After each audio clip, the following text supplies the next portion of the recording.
We are here on Talk of the Town. I'm Betsy McDaniel in for Robin Zimmerman today. With me is our friend Steve Gaito, and we are, of course, going to be talking about retirement. And Steve, we're going to talk today a little bit about how maybe some of the rules have changed. This is not our parents' or our grandparents' retirement anymore.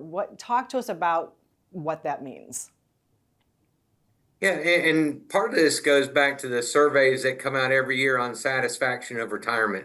If we think back to our parents' time, they had a pension and they had Social Security.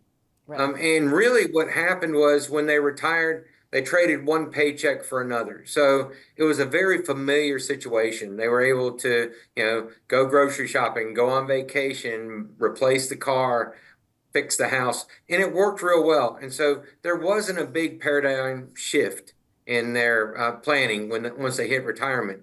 Around the 80s, they started to add 401ks and 403bs and IRAs that replaced that security that a pension provided. And ever since then, people have become less confident on their retirement. Right. And so how can we combat that? I know there's new risks. There's, of course, the market, as we've seen, can do big swings. So obviously, you can see your 401k do a little bit of changing. So how do we kind of get back to where we can have something that's a little more stable when we do retire, so we can still keep that budget and we can still keep doing what we want to do? Yep, there are three key things. The first you just mentioned is understand your budget, understand where you're spending it, how long that's going to go. More and more people are carrying mortgages into retirement, but they don't go to the end. They may be 10 years and then they fade away. So that's going to take a piece of that income that you need early in retirement, and you'll have less of an income need later on. The second thing is to create that income very similar to a pension. So, Social Security is still there. You need to add some guaranteed income. Then the next thing is you want to figure out, what type of risk you're also going to face, and that's health risks. And so people living longer, long-term care is becoming a more important factor. And some of the new products that are out there actually incorporate long-term care planning into the income that you're getting. So that's another nice feature that's out there. And the last thing is, we're looking at our government at $35 trillion of debt. Taxes. You've got to figure out strategies that minimize the tax or legislative risk that Congress is going to come in there and change the rules on you again. Right. So talk to us a little bit about that first piece. You said some guaranteed income. What are vehicles that we can use to do that?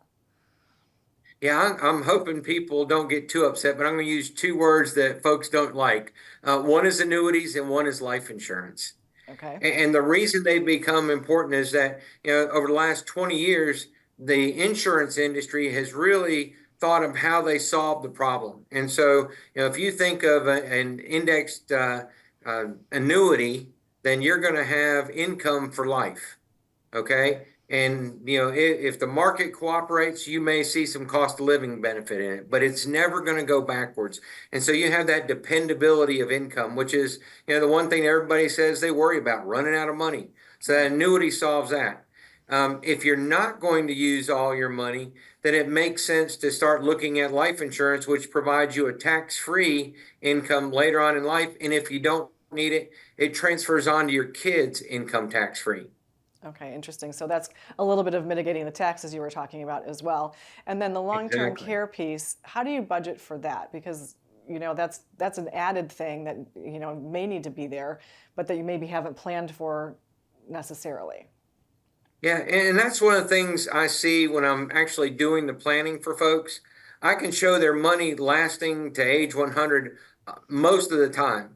But when you look at the impact that a $200,000, $300,000, $400,000 expense for long-term care does to it, it often leaves that surviving spouse in a bad place. And so, fortunately, there are new ways of addressing the long-term care. It's no longer the pay as you go and the premiums go up every year. You can incorporate things that shift on your balance sheet to cover long-term care and leverage the money that you've put there. Very interesting. And we've got about 20 seconds left, but how do we kind of take our temperature on what our risk tolerance is? So one of the things I encourage people to do, I offer a free initial consultation. We'll see where you are. And that's probably the most important thing, is to understand exactly what risk you're facing. And then one by one, we can address them and see, sometimes you can solve it and sometimes you can't. But at least you know what's at risk and what's not at risk. Yeah. Well, Steve, it's always great to see you. And of course, it's always great information. Thanks so much for being here today. Good to see you too.